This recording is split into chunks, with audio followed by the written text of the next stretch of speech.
Have you ever felt that? You see a number, and for some reason, it just gets stuck in your head and you can't shake it. Well, today, we're going to pull back the curtain on the invisible thread that connects a simple, sometimes random number to the deepest parts of your brain that make decisions. And trust me, you'll be shocked at just how strong that connection really is. You've seen this a million times, right? In a store, online, everywhere. Your eyes immediately jump to half price and that new lower number, 50,000 yen. And you think, wow, what a great deal. But here's the thing. The real question isn't about the 50,000. The real magic, or maybe the real trick, is all about that first number. Exactly. Why does that 100,000 yen dig its hooks into our brain? It completely sets the stage for how we feel about the second number.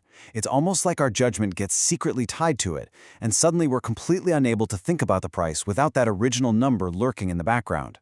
So what in the world is going on here? Well, this strange little habit of our brains actually has a name. It's one of the most powerful forces in behavioral economics, and it's called the anchoring effect. And once you see it, you'll start noticing it everywhere. It reveals this fundamental quirk in how we make judgments about, well, anything. You see, our brains are kind of lazy. They hate starting from a blank slate. It's just too much work. So instead, they take a shortcut. They grab the very first piece of information they see, that's the anchor, and they use it as a reference point. Every single thought or judgment after that is just a little adjustment away from that first number.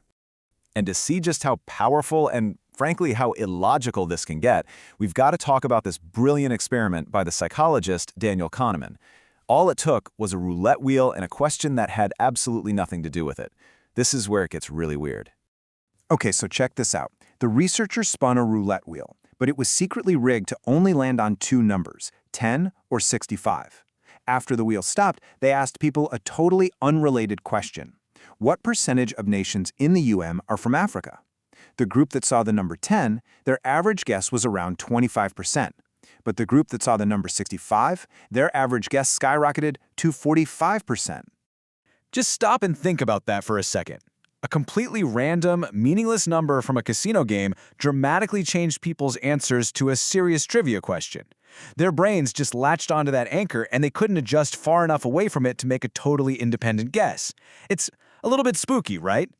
And speaking of spooky, we're about to take a hard left turn into a field that seems completely unrelated: quantum physics. Now, stick with me here, because you're about to see how a very strange phenomenon happening at the tiniest level of our universe gives us the perfect metaphor for what's happening inside our own heads. It's a concept called quantum entanglement. The basic idea is that you can have two particles that are created in such a way that they become fundamentally linked. From that moment on, they act like a single system, connected by some kind of invisible thread. Whatever happens to one instantly, and I mean instantly, affects the other, even if they're on opposite sides of the universe. Okay, I know, quantum particles and subatomic level, it sounds pretty complicated. So let's just forget about all that for a minute.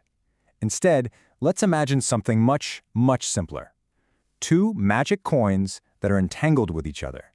Let me show you how this works. So imagine we have a pair of these special entangled coins. You keep one here, and you give the other to a friend who takes it all the way to Brazil. Now here's the magic. The moment you look at your coin and see that it's landed on heads, at that very same instant, you know for a fact that your friend's coin, thousands of miles away in Brazil, is now tails. It's this perfect, instantaneous connection across a huge distance.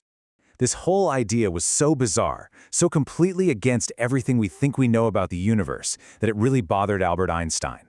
He famously called it spooky action at a distance, because nothing is supposed to travel faster than the speed of light, yet this connection seemed to be instant.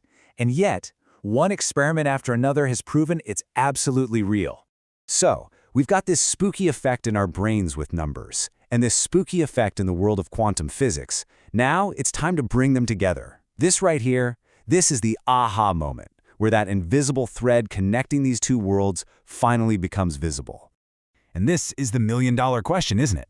What on earth does a magic coin in Brazil have to do with a discount price tag at your local supermarket? They seem like they're from totally different universes, but what's the real connection? Well, here it is. The parallel is just perfect. With quantum entanglement, two separate particles become synchronized.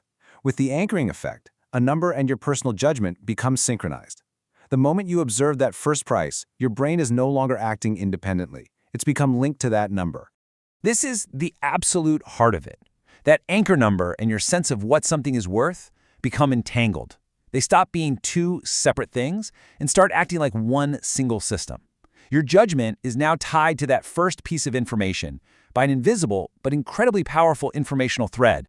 All right, so if we're all walking around getting our brains entangled with random numbers, is there a way out? Can we cut that thread and actually take back control of our decisions? The answer is yes, absolutely. And the solution, fittingly enough, uses the very same kind of thinking. Think back to our magic coins. The weirdness happens until you observe the coin. Well, to break the spell of a mental anchor, you have to do something similar. You need to perform a conscious re-observation. You have to force yourself to look at the situation from a totally new angle to reset your brain. So here are two really practical ways to do that. First, if you're in a negotiation, just try to completely ignore the first number they throw at you. Pretend you never even heard it and do your own thinking from scratch. Or, the second strategy, fight fire with fire.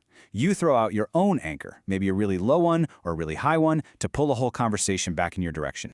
But, both of these strategies really just boil down to one single thing: awareness.